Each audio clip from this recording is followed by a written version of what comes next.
Welcome back to the channel, everybody. Thank you so much for joining me and allowing me to continue to be your daily advocate. If you're new here or you're not subscribed for any reason, please do me a huge favor and hit the subscribe button. Thank you to all of you who have been watching and following me for so long. It truly means a lot, and I'm glad that I can be this person. In this video, I'm going to share with you some of the very latest comments from attorney John Deaton on the SEC versus Ripple case. He stated, and I'll get to the reason why a little bit later in the video, but he stated that Judge Torres may not end up ruling on Ripple's fair notice defense. Now, mind you, of course, she already said that Ripple may argue the fair notice defense as their fourth affirmative defense, I think it was, if memory serves. It's one of their defenses anyway. They're allowed to argue it. The judge determined, yes, you absolutely can argue it, but the judge might not end up ruling on it. So says attorney John Deaton. Also, he shared some comments where he pointed out, quote, "The SEC made several huge mistakes in this case," end quote, and I'm going to share with you what they are. And interestingly enough, this is the only place where you can get those comments because Twitter isn't showing you those comments. I'll explain what I mean in just a hot second here. But before going further ado, and to be clear, I do not have a legal or financial background of any kind. I am not offering legal or financial advice. And you definitely should not buy or sell anything, because if anything I say are right, I'm just an enthusiast who enjoys making YouTube videos about crypto-related topics, but just as a hobby and just for fun. So what got this all kicked off? Well, there was a tweet from my fellow XRP YouTuber, the Digital Asset Investor, who wrote the following. Friday reminder. The SEC is being sued by 66,000 plus XRP holders that it claims to be suing Ripple to protect. What has happened to the United States of America? And indeed, the point is never lost on me. It's completely absurd that they're, quote-unquote, protecting us.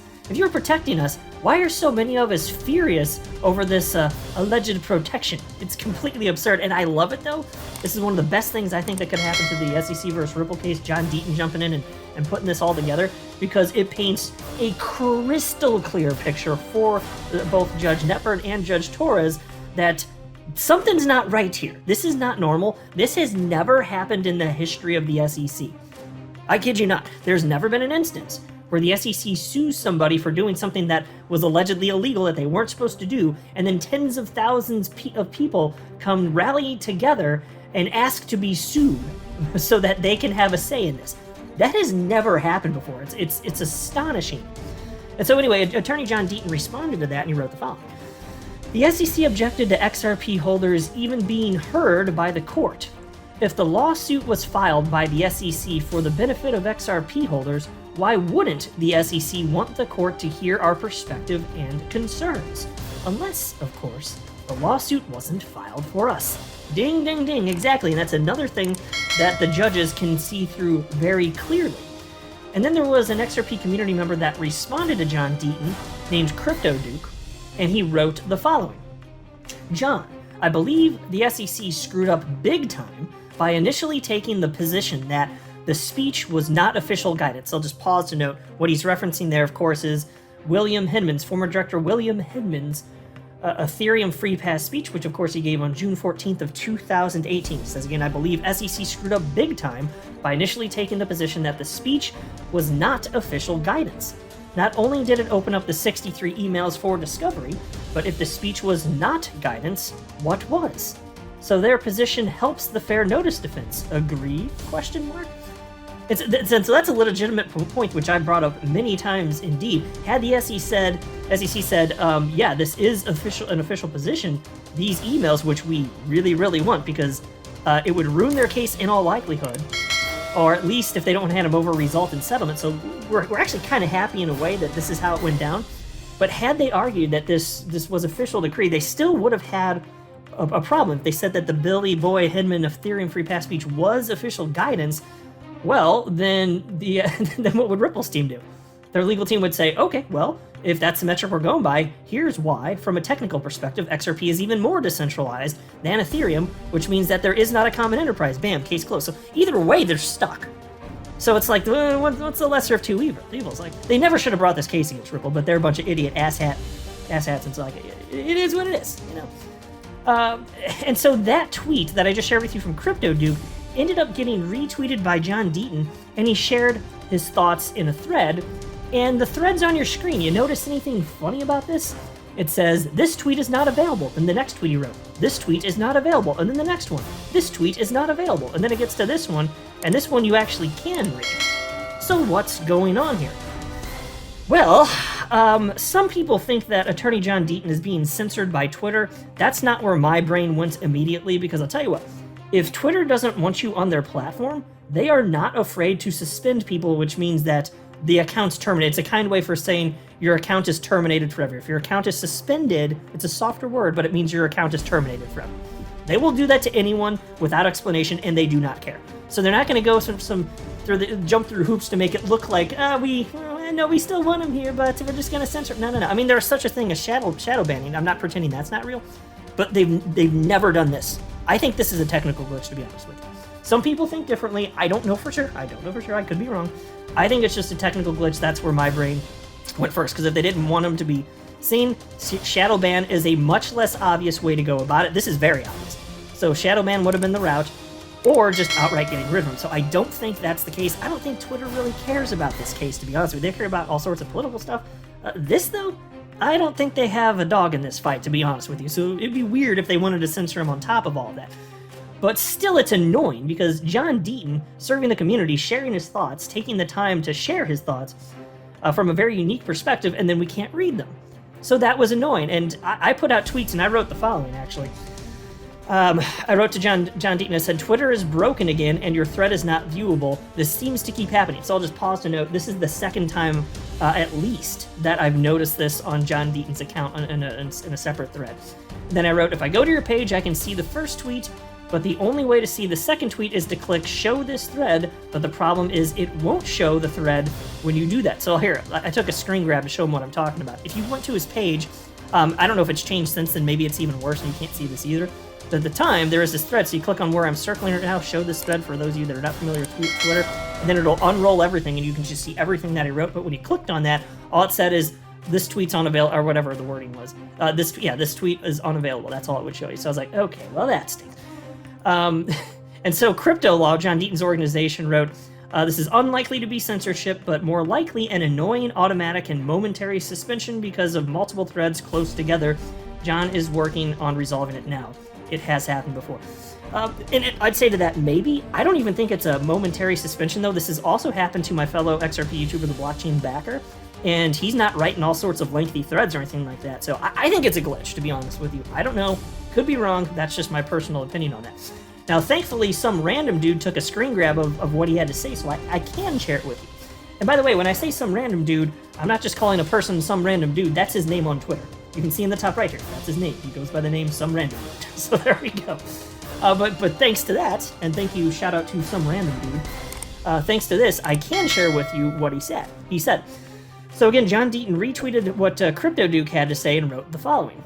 The SEC made several huge mistakes in this case. Number one, didn't limit the allegations to specific transfers of XRP during specific years, i.e. 2013 to 2017. So I'll just pause.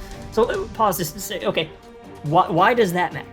Well, because it would be much easier to state that there was, that the factors, the four Howey factors were met, and including the overall the scheme of things, all four prongs being met. This is an investment contract. Much easier to do that if you're not talking about the same XRP. Because think about this.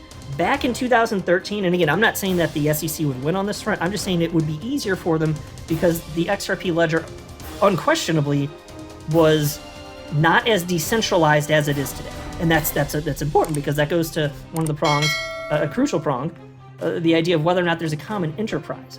So by going from 2013 on up until the point of when they filed that lawsuit, much harder to make that point, much harder to make that argument.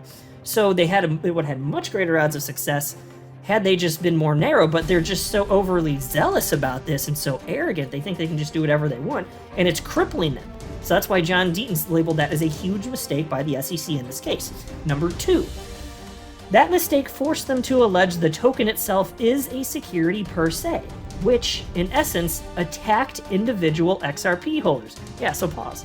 Why does that matter? Because we're all here now. Now there's over 66,000 XRP holders like, I'm sorry, what it is you said, bitch? And now we're all coming at him, and Judge Torres allowed John Deaton to represent them within this case. That's astonishing, amazing, and I'm so thankful for that, by the way.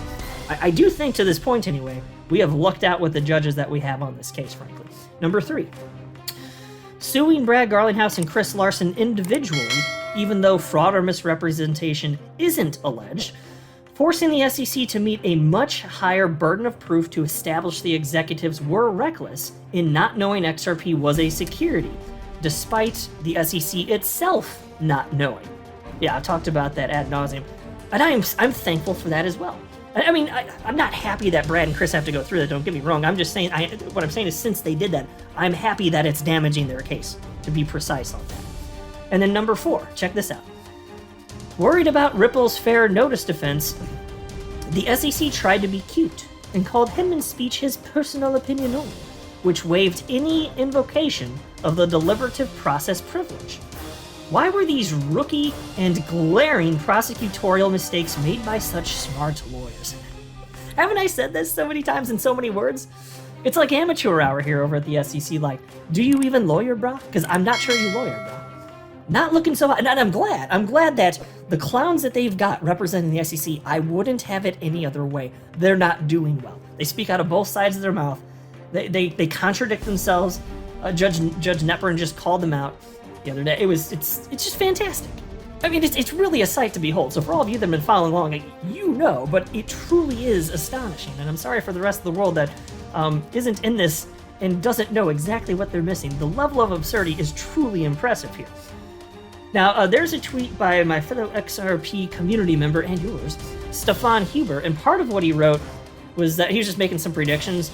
And the 5th one is the one that I wanted to highlight because he's in his tweet there, which is on your screen. You can read them all if you want. Just want to pause, but I'm just reading number 5. He was saying, Hinman's emails will become undiscoverable and sealed forever. And so what we're talking about is the 63 emails related to the Ethereum Free Pass speech and the 68 drafts of the speech. And so he thinks that those are going to be undiscoverable and sealed forever. And I will say this, I personally don't think that we're ever going to see those, but here's what Attorney John Deaton had to say about this. On that point, he said, I can assure you that I will do everything in my power to unseal those emails and comments. It won't be easy and I may not win, but there's no way I let it go. Now, that much I believe, for sure. He's going to. We'll see what happens. But I just have this feeling that they're going to refuse. I think they'd give up the case before they hand him up. That's the reason I'm saying I know John Deaton's going to fight. He's got some fight in him, that's for sure. I'm just saying, I think that the SEC is going to be like, nope, sorry, oops, we're just going to drop this. But via settlement. I don't think they're going to do a dismissal, but that's what I'm anticipating. And now check out this from Attorney John Deaton. Understandably, most people are focused on the fair notice defense, but it's possible, if not likely, fair notice defense never gets ruled on. Ripple and XRP holders can win on a strict Howey analysis. If that happens, Judge Torres could say there's no need to rule on fair notice. So folks, think about this. And John Deaton's so right. This is why I'm so optimistic for this case. Think about this. So they could rule, Ripple could win purely on the Howey analysis. Because if you think about it just from a technical perspective, is the XRP ledger decentralized? Yes. Okay, well then today there can't be a common enterprise. Case closed on that front, right? And there'd be a lot of intricacies that would be discussed. I'm not pretending that it's literally that simple. You go through all the prongs, or it'll be back and forth. Fine. So enjoy your day, everybody. I'm always here for you. Leave any comments or questions below, and be sure to subscribe. But thanks, everybody. I really appreciate you. Enjoy your day, and I always have your back. So thanks so much, everybody.